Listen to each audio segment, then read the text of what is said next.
はいどうも皆さんこんにちは。今回は近衛新体制運動と体制抑散会についてお話ししていきます。第二次世界大戦の勃発を受けて陸軍はその後の日本の方針を決めました。しかし当時の内閣は陸軍が決めた方針に反対したため、陸軍が決めた方針に賛成するような内閣が望まれます。こうして陸軍は内閣を倒し、自分に都合のいい内閣を成立させていくのです。それでは陸軍に都合のいい内閣とは何なのか、この動画で確認していきましょう。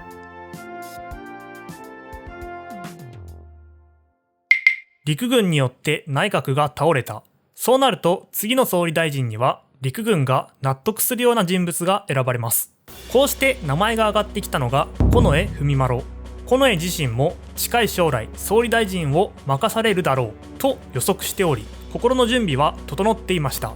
この時の近衛の考え方はこうです。満州事変以来の日本は辿るべき道を辿ってきた。しかしその道を辿らせたのは軍人たちだ。この状況は良くない。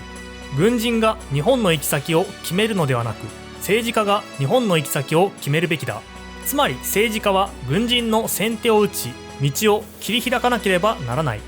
このような考えを持っていたため、近衛は陸軍の考えを先回りして政治家が陸軍を引っ張っていくような新しい政治体制を実現しようとしていきます。ということで近衛は内閣を組織する前に会談を行います。軍が方針を決める前に先手を打って方針を決めるというわけです。この会談に呼ばれたのは3人で、陸軍大臣に予定されている東条英機、海軍大臣に予定されている吉田前後、外務大臣に予定されている松岡洋介でした。この会談で決まったことは4つあります。1つ目がドイツ・イタリアとの関係強化、2つ目がソ連との不可侵協定締結、3つ目が南方にあるイギリス・フランス・オランダ植民地への進出、4つ目がアメリカとの衝突回避です。要するに先手を打つといっても陸軍に逆らったわけではなく、陸軍が考えていた方針とほぼ同じ内容を内閣が先回りして決定したということになります。そのように陸軍に近い考えの近衛文麿だったので、陸軍からは強く期待されていました。しかも当時近衛のもとに新しい政党を作り、その政党の支えのもと強力な政治体制を作ろうという運動が起きていました。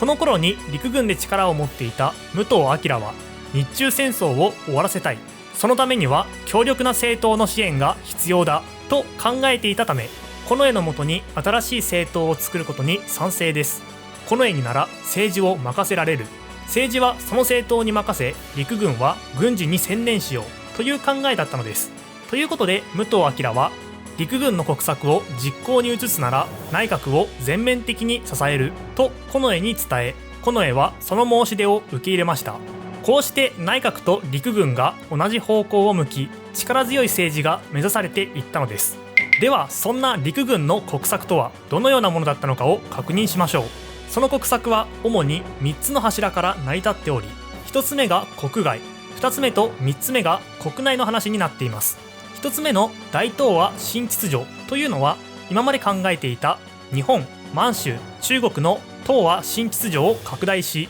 大東亜新秩序として広大な地域で自給自足を可能にするというものです。次に2つ目の国家総動員体制というのは、国民が自発的に政府の方針に参加し協力するような体制を作ることを目指すというものです。最後に3つ目の強力な政治体制というのは、近衛文麿のもとに新政党を作り力強い政治を行っていくというものです。国外の話と国内の話を分けてもう少し詳しく見ていきましょう。まずは国外の話からです。この頃の陸軍はドイツ・イタリアとは軍事同盟を結び、ソ連との間では不可侵条約を結ぶ、そうやって北方の守りを固め南方に進んでいくという考えを持っていました。しかし一つ前の内閣では総理大臣がこの考えに反対したため、話がまとまっていません。ということで今回陸軍に協力的な近衛が総理大臣になったこのタイミングで、この方針が正式に決定したのです。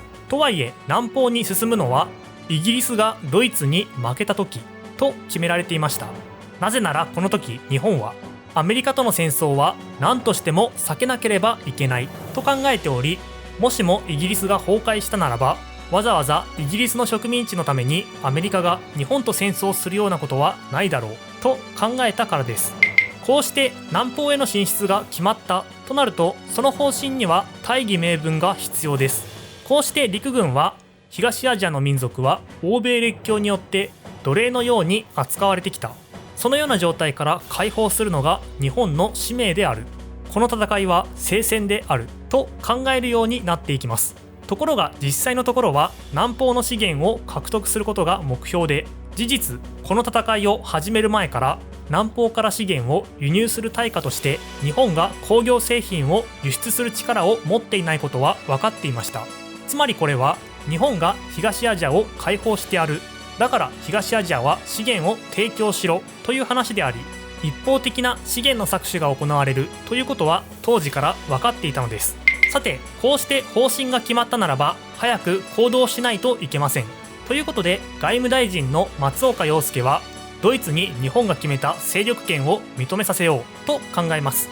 こうして松岡洋右は日本が決めた勢力圏のことを大東亜共栄圏と呼ぶことを発表し、ヨーロッパでの戦争終結後に行われると予想される講和会議の開催前に大東亜共栄圏をドイツに認めさせようとしたのです。つまり大東亜共栄圏というのは外交交渉においてドイツの勢力圏から東南アジアを除外させるために作られたスローガンでした。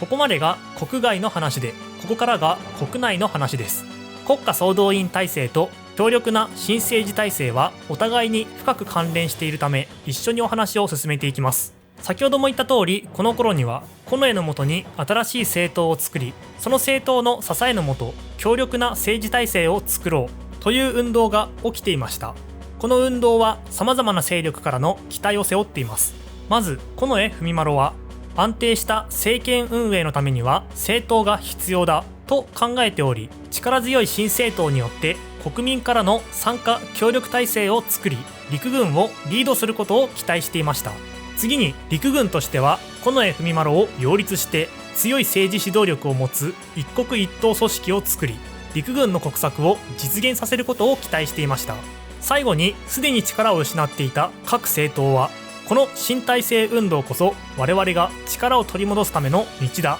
と期待しており、この新体制運動に乗り遅れてはならないと考えて次々と解散、慌てて新体制運動に加わっていきました。しかしこの新体制運動は早々につまずきました。近衛はいわばおみこしであり、その担ぎ手である様々な勢力たちは自分たちに都合のいい要求を出し始めたのです。こうなると新体制運動が一つにまとまることは不可能です。しかもこの運動に反対する人々が現れて、この新政党はまるで幕府だ、江戸幕府の将軍徳川のような存在になるだろう、そうすれば天皇の力をしのぐ存在となる、そんな新党は作るなという批判が始まります。このような批判に近衛は動揺し、とうとう新党の結成を断念してしまいました。このような流れで結成されたのが大政翼賛会です。この大政翼賛会は運動の段階で期待されていたような力強い政治組織とは大きくかけ離れた組織であり、政治に関与することはできない、政府に協力するだけの弱い組織となりました。強力な新政治体制は実現しなかったのです。とはいえ大政翼賛会はその後、軍部と政府の決めた戦争体制に国民を動員していくことになるため、全く意味がなかったわけではありません。その構造を簡単に説明すると、総裁には総理大臣が就任し、中央には本部を置く、そして道府県や市町村に支部を置き、そのさらに下に農村部の部落会や都市部の町内会を組み込むことで全国民を網羅する構造でした。こうして大政翼賛会を通じて国民を戦争遂行のために動員するようになっていくのです。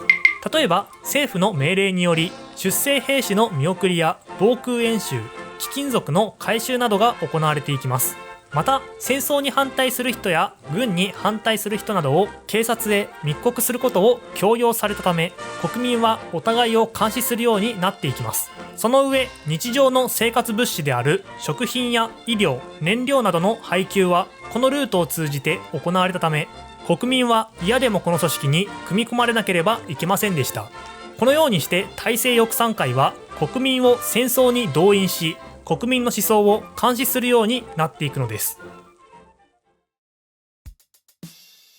さて、いかがだったでしょうか。陸軍に都合のいい内閣を成立させようとしたけれど、近衛新体制運動は途中で挫折してしまい、出来上がった体制翼賛会は当初想定していたものと比べて弱い組織になってしまいました。しかし総理大臣の近衛文麿は陸軍とほぼ同じ方向を向いています。こうして日本は陸軍が考えた国策に沿って南の方へと進出していくのです。ということで次の動画では日独伊三国同盟と北部仏印進駐についてお話ししていきます。それではまた次の動画で。